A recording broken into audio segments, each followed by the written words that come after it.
Ever wonder what it was like to grow up not with smartphones and video games, but in the heart of one of the most powerful civilizations the world has ever known? Forget the marble emperors and grand legions for a moment. What was daily life really like for an ordinary kid? Today, we're traveling back 2,270 years to 250 BC. Meet Lucius. He's 10 years old, and he lives right here in the bustling, noisy, and rapidly growing city of Rome. Forget your morning routine. Lucius's day is about to begin, and trust me, it's nothing like yours. Stick around to see how a Roman boy navigated a world without electricity, plumbing, or the internet, but filled with its own unique challenges and wonders. The year is 250 BC. Rome isn't quite the empire we often picture. It's a republic, locked in a massive struggle with Carthage. The First Punic War rages, mostly overseas, but the tension, the news, the soldiers returning or departing, it's all part of the city's fabric. But for Lucius, sleeping on a simple straw mattress in a small room within a crowded apartment building called an insula, the day starts not with grand strategy, but with the sounds of the city waking up. Even though heavy traffic is banned during daylight hours, some noise is unavoidable. Vendors are shouting their wares, neighbors are arguing through thin walls, dogs are barking. The air isn't fresh mountain dew. It's thick with the smoke from thousands of cooking fires, bakeries, and the general smells of a densely packed ancient city. Sanitation? Let's just say it's basic. Very basic. Chamber pots are the norm, often emptied right out the window into the street below. Watch your step. Lucius shares his family's small apartment, perhaps 2 or 3 rooms, with his parents, maybe a younger sibling, and possibly an enslaved person owned by the family, if his father, perhaps a craftsman or shopkeeper, is doing reasonably well. He pulls on his simple woolen tunic, the standard garment for almost everyone. No complex buttons or zippers, just a belted piece of cloth. Breakfast, or Ientaculum, is simple and fast. No sugary cereal here. It's likely a chunk of rough bread, maybe dipped in water, or some watered-down wine, perhaps with a bit of cheese or some olives if they're lucky. It's fuel, not a feast. He needs the energy, because his day involves a lot of walking.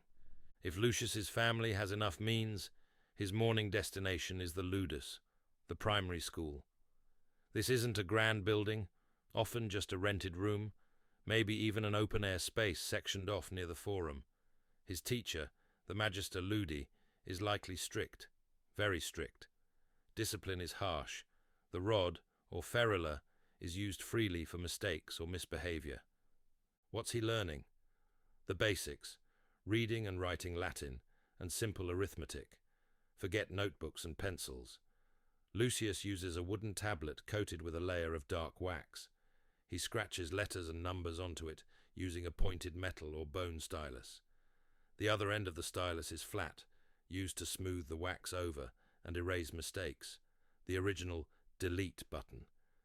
He might also be starting to learn some Greek, as Greek culture and language were highly influential even then. Lessons involve endless repetition, chanting letters, syllables, and sums aloud. It's noisy, disciplined, and demanding. Not every Roman boy got this chance. Education was a privilege, not a right. Poorer boys might already be working alongside their fathers or learning a trade. Around midday, school finishes.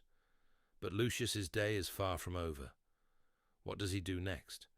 It depends on his family. He might head home for a very simple lunch, the Prandium, maybe more bread, some vegetables, perhaps leftovers from last night's dinner. But after lunch, it's not screen time or hanging out at the mall. Lucius is heading somewhere central to Roman life, a place that was part gym, part spa, part social club. Any guesses? That's right, he might be heading towards the public baths, the Thermae. Even in 250 BC, public bathing was becoming a cornerstone of Roman daily life. While grand imperial baths were yet to come, public facilities existed. It wasn't just about getting clean, it was a crucial social activity. His father might meet business contacts there, Friends would catch up, people would exercise, relax, and gossip.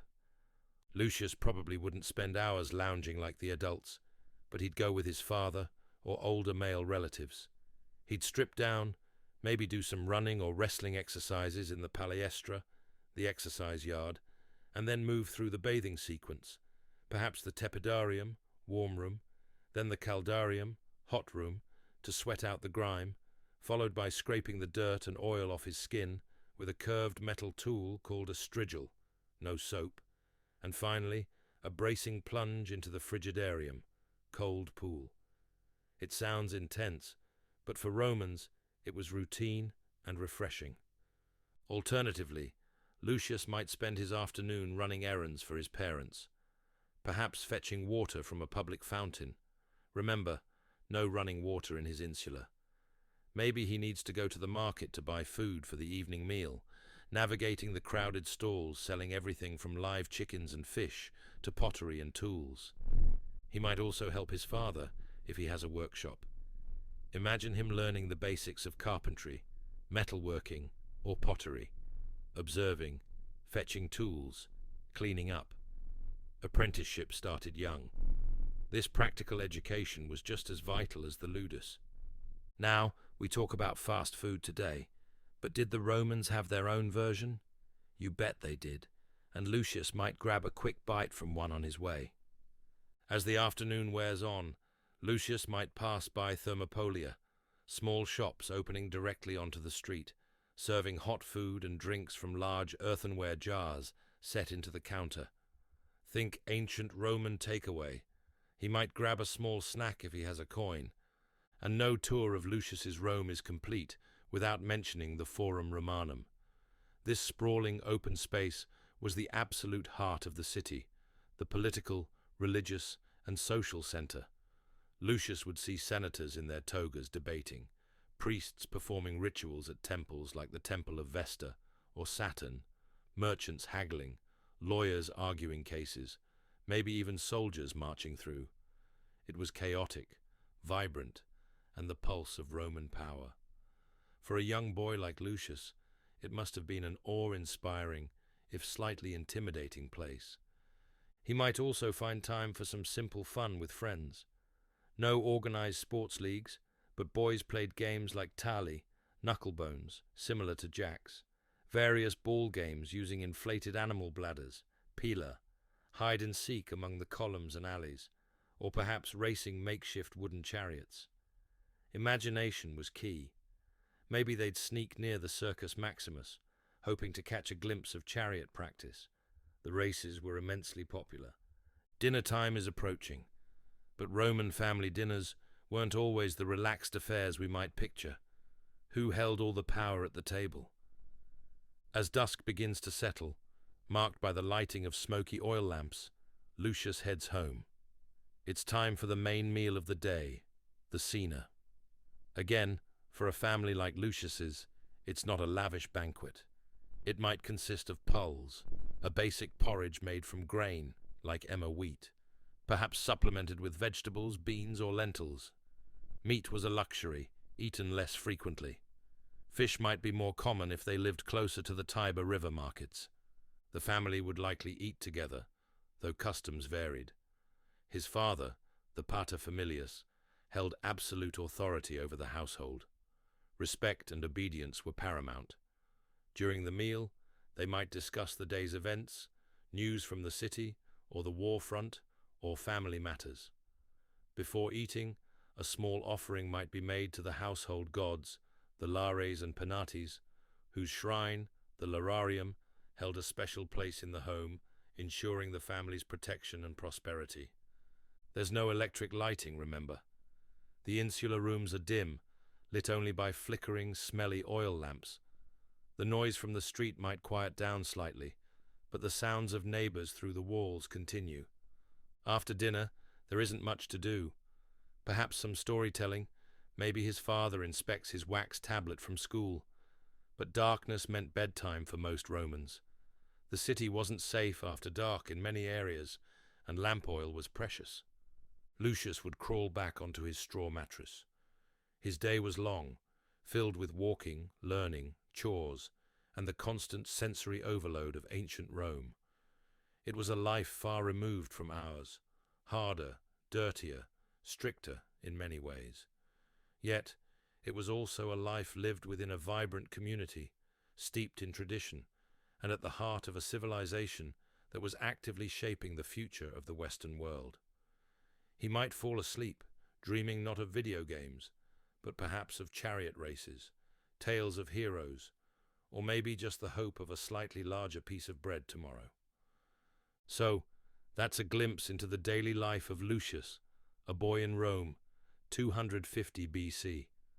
From the crowded insula and strict school benches to the social buzz of the baths and the overwhelming energy of the forum, his world was vastly different, yet echoes of Roman life, their laws, language, architecture, and ideas still resonate today.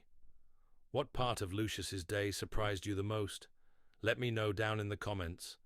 Thanks for joining us on this journey back in time. If you enjoyed stepping into Lucius's sandals, please hit that like button and subscribe for more explorations of history. Until next time, stay curious.